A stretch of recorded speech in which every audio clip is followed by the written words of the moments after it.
Dear friends, welcome to Savi's Corner.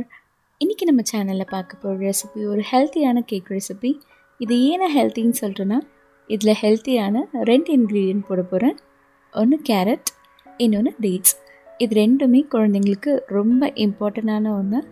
ஆனால் அதை எந்த ஃபார்மில் கொண்டு போகணும் அப்படிங்கிறது அந்தந்த குழந்தையை பொறுத்தது. ஸோ என்னோடய குழந்தைக்கு எனிதிங் இன் கேக் ஃபார்ம் ஈஸியாக சாப்பிட்ருவான். ஸோ அதுக்காக கேரட் அண்ட் டேட்ஸ் போட்டு கேக் எப்படி செய்கிறதுன்னு நான் சொல்லித்தர போகிறேன். ஸோ வாங்க வீடியோக்குள்ளே போகலாம். ஸோ நான் இதுக்காக 2 கேரட்ஸ் எடுத்திருக்கேன். கேரட் இந்த மாதிரி தோல் சீவிட்டு கிரேட் பண்ணிக்கணும்.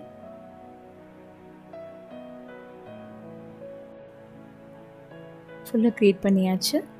இப்போ பாருங்கள் எவ்வளோ குட்டி குட்டி பீசஸாக இருக்கும். இந்த மாதிரி எடுத்து வச்சுக்கோங்க.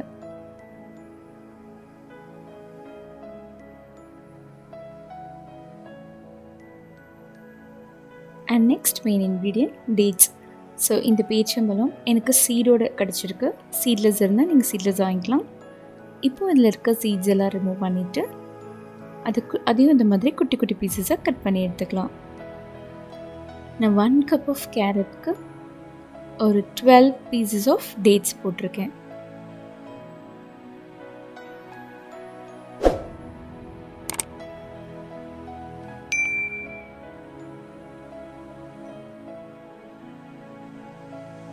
குட்டி குட்டி பீசஸாக சூப்பராக கட் பண்ணியாச்சு. ஸோ இதையும் எடுத்து வச்சுக்கலாம்.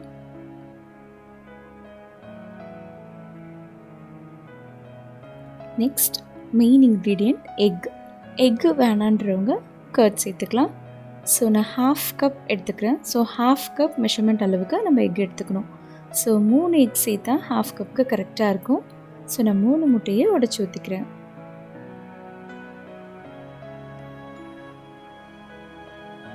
எக் சாப்பிடாதவங்க இதே அளவு கர்ட் எடுத்துக்கலாம். நல்லா திக்கான கர்டை எடுத்துக்கோங்க. ஸோ மிக்சிங் பவுலில் அதை ஊற்றியாச்சு.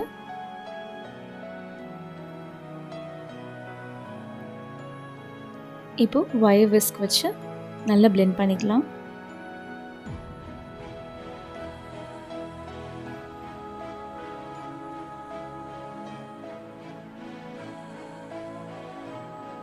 நல்லா ஃபோமியாக இருக்கிற மாதிரி பண்ணியாச்சு.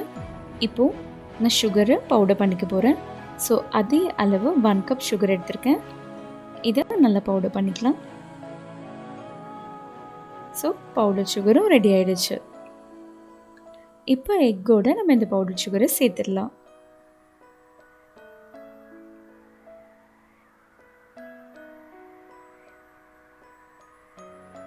சேர்த்து இது நல்லா மிக்ஸ் பண்ணிக்கோங்க. சுகர் நல்லா கரைஞ்சிடணும்.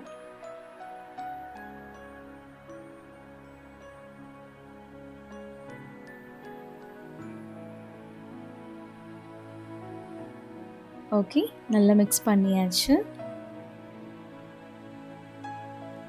இப்போது ஆல் பர்பஸ் ஃப்ளவர் மைதா சேர்க்க போகிறேன். ஸோ மைதா அதே கப் அளவு, ஆனால் 1.25 கப் அளவு சேர்த்துக்கணும்.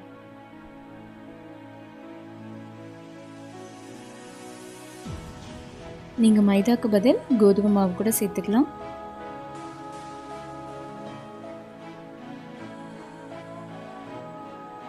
ஸோ நல்லா சலிச்சாச்சு. இப்போ ஒரு தடவை ஜென்டலாக மிக்ஸ் பண்ணிக்கோங்க. லம்ஸ் எதுவும் ஃபார்ம் ஆகாத மாதிரி நல்லா மிக்ஸ் பண்ணிக்கணும். எப்போயுமே கேக் பேட்டர் மிக்ஸ் பண்ணும்போது ஒரே பொசிஷனில் மிக்ஸ் பண்ணுங்கள். எதர் கிளாக் வைஸ் இல்லை ஆன்டி கிளாக் வைஸ். ஸோ அப்படி மிக்ஸ் பண்ணும்போது தான் அது நல்லா ஃப்ளஃபியாக வரும். ஸோ இப்போது நல்லா மிக்ஸ் ஆகிடுச்சு.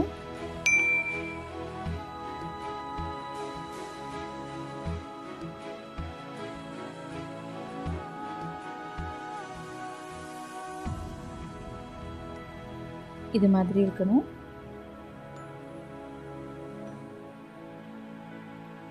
நெக்ஸ்ட் இதில் 1 கப் ஆஃப் ஆயில் சேர்த்துக்கலாம். ஸோ மெஷர்மெண்ட் ரொம்ப முக்கியம். நான் குக்கிங் ஆயில் சேர்த்துருக்கேன். உங்களுக்கு வேணும்னா நீங்கள் பட்டர் கூட சேர்த்துக்கலாம். பட்டர் சேர்த்தா இன்னும் ரிச்சாக இருக்கும்.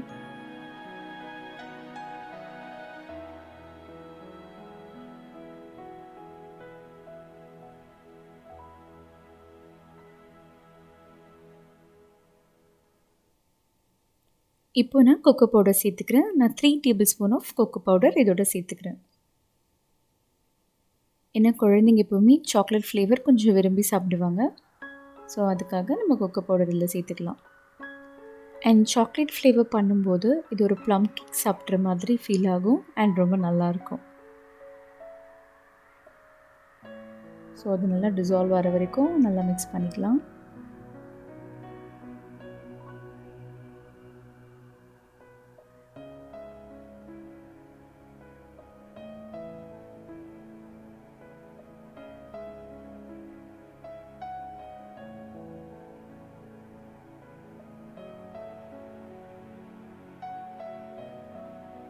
ஓகே, இப்போ இதில் 1 tablespoon of baking powder சேர்த்துக்கலாம்.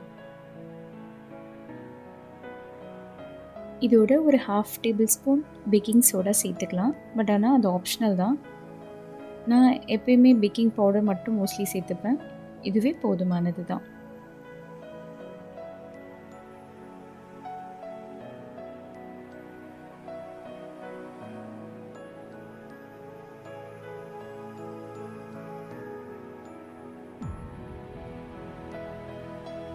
ஓகே, இப்போ இல்லை 1 tablespoon of vanilla essence.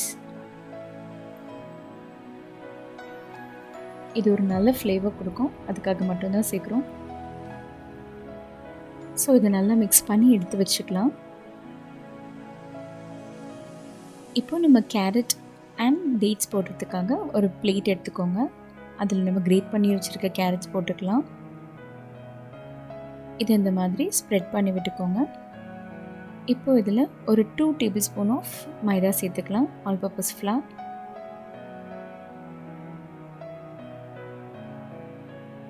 சேர்த்து இதை நல்லா மிக்ஸ் பண்ணிக்கோங்க. நம்ம இதை எதுக்காக பண்ணுறோன்னா, இப்படி பண்ணும்போது தான் நம்ம பேட்டரில் இந்த மிக்ஸ் சேர்க்கும்போது அது ஃபுல்லாக ஸ்ப்ரெட் ஆகும். இல்லைன்னா கட்டி கட்டியாக அங்கங்கே இருந்துடும்.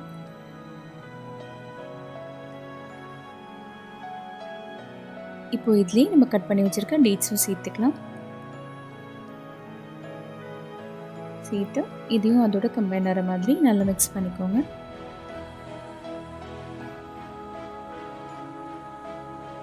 இதோட உங்களுக்கு இன்னும் ஏதாவது ட்ரை ஃப்ரூட்ஸ் ஆட் பண்ணணுன்னாலும் நீங்கள் இந்த டைம்லேயே சேர்த்துக்கலாம். சேர்த்து அதையும் இந்த மாதிரி மைதாவில் கொஞ்சம் மிக்ஸ் பண்ணிக்கோங்க. அப்போது அது கேக் ஃபுல்லாமே ஈவனாக ஸ்ப்ரெட் ஆகும்.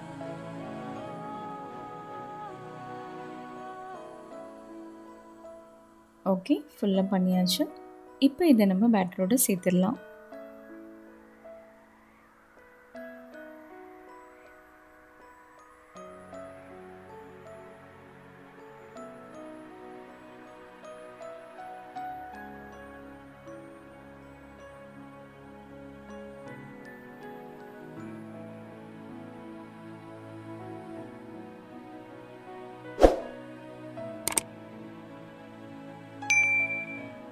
பார்க்கவே சூப்பராக இருக்குது, நல்ல க்ரீமியாக வந்துடுச்சு.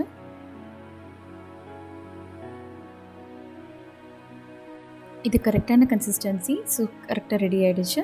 இப்போ இதை கேக் பேனுக்கு ட்ரான்ஸ்ஃபர் பண்ணிடலாம். நான் இன்றைக்கி 2 பேனில் வைக்க போகிறேன். ஒன்று ஹார்ட் ஷேப், ஒன்று ரவுண்ட் ஷேப். ஸோ ஒன்று அவனில் வைக்க போகிறேன், இன்னொன்று பாத்திரத்தில் வைக்க போகிறேன். ஸோ இந்த ஃபர்ஸ்ட் ரெண்டுத்தையும் பட்டர் பேப்பர் வச்சு ஃபிக்ஸ் பண்ணிக்கிறேன். பட்டர் பேப்பர் இல்லாதவங்க நீங்கள் பட்டரில் லைட்டாக க்ரீஸ் பண்ணிவிட்டு அதுக்கு மேலே மைதா மாவு தூவி விட்டுக்கோங்க.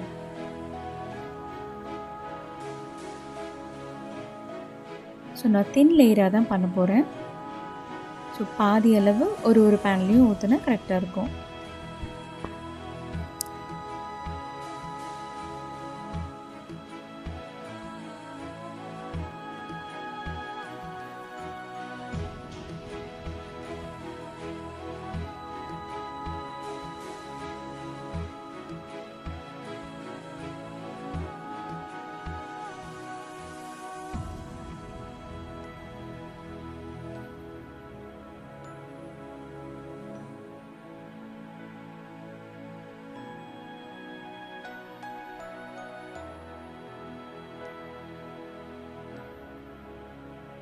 இந்த மாதிரி டேப் பண்ணி விட்டுக்கோங்க. ஸோ தட் அது ஃபுல்லாக ஈவனாக ஸ்ப்ரெட் ஆகும்.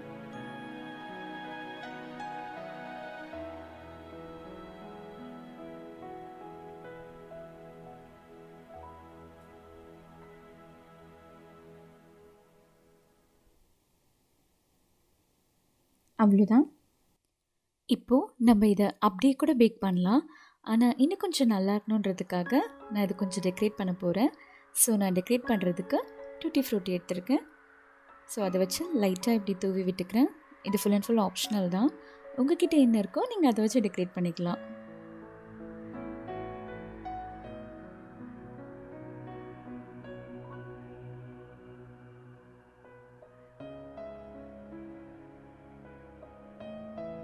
இப்போது என்கிட்ட இருக்க கொஞ்சம் ரோஸ்டட் கேஷ்யூஸும் இந்த மாதிரி நான் டெக்கரேட் பண்ணிக்கிறேன்.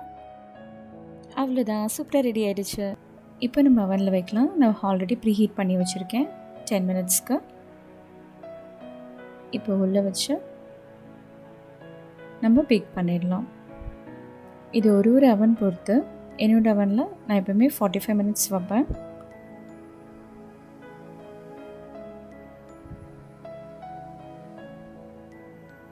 ஸோ 45 மினிட்ஸ்க்கு அப்புறம் அதை பார்க்கலாம். அண்ட் இப்போ பேனில் எப்படி வைக்கிறதுன்னு சொல்லிவிட்டு, பேனில் இந்த மாதிரி ஒயர் ரேக் வச்சு லிட் வச்சு க்ளோஸ் பண்ணிவிடுங்க. ஸோ இதையும் 5 to 10 மினிட்ஸ் நம்ம நல்லா ப்ரீ ஹீட் பண்ணிக்கணும். அதுக்கப்புறமா இதுக்கு மேலே நம்ம டைரெக்டாக கேக் பேன் சேர்த்துடலாம். இது வந்து மினிமம் 30 to 35, மேக்ஸிமம் 40 மினிட்ஸ் வரைக்கும் லோ ஹீட்டில் பேக் பண்ணிக்கோங்க. So after 45 minutes cake ready ஆகிடுச்சு. இப்போ எடுத்து பார்க்கலாம். பாருங்கள், சூப்பராக குக் ஆகிடுச்சு.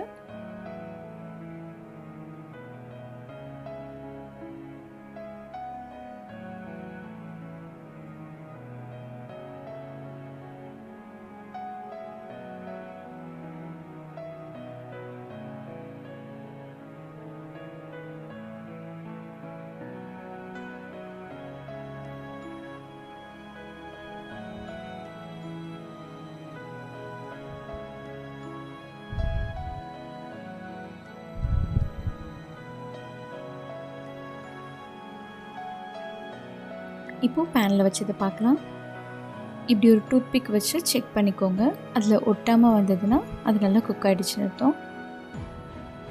ஸோ எடுத்து வச்சாச்சு. இப்போ ரெண்டுத்தையும் டிமோல்ட் பண்ணிக்கலாம். ஸோ நம்ம பட்டர் பேப்பர் போட்டிருக்கனால அது ரொம்ப ஈஸியாகவே வந்துடும்.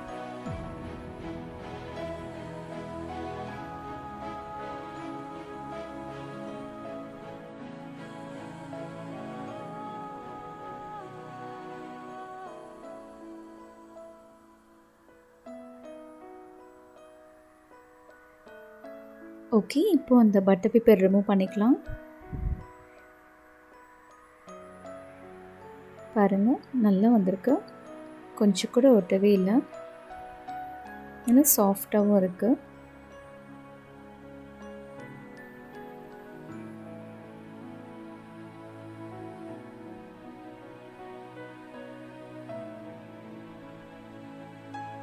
எங்கள் வீட்டு ஜூனியருக்கு கேக்னாலே ரொம்ப குஷியாகிடுவார். அவருக்கு கட் பண்ணுறது ரொம்ப பிடிக்கும். ஸோ அவரை வச்சு நம்ம டெஸ்ட் பண்ணிடலாம்.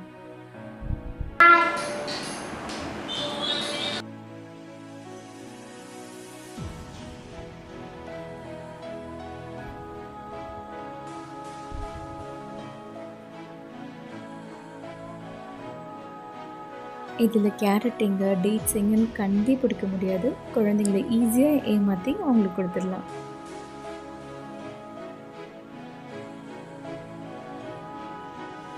ஸோ பேனில் பண்ணதும் நல்லா சாஃப்டாக சூப்பராக வந்திருக்கு.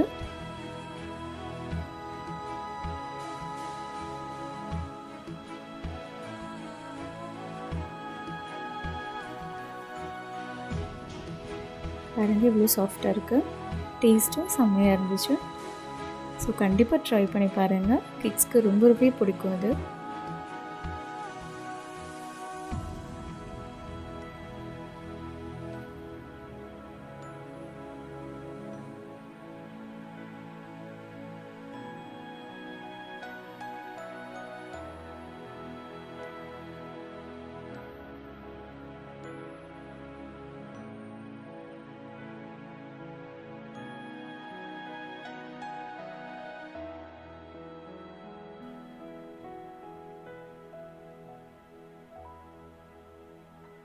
ரொம்ப கஷ்டப்பட்டு இந்த ஒரு பீஸ் வாங்கியிருக்கேன். ஃப்ளஃபியாக சூப்பராக இருக்குன்னு. ப்ளம் கேக்கில் இருக்கிற டேஸ்ட் நம்மளுக்கு கண்டிப்பாக அதில் கிடைக்கும்.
தேங்க்யூ ஸோ மச் ஃபார் வாட்சிங். என்னோடய வீடியோ உங்களுக்கு பிடிச்சிச்சுன்னா கண்டிப்பாக லைக் பண்ணுங்கள், ஷேர் பண்ணுங்கள். அண்ட் என்னோடய சேனலுக்கு மறக்காமல் சப்ஸ்கிரைப் பண்ணுங்கள். சப்ஸ்கிரைப் பண்ணும்போது பக்கத்தில் இருக்க பெல் பட்டனை ப்ரெஸ் பண்ணிவிடுங்க.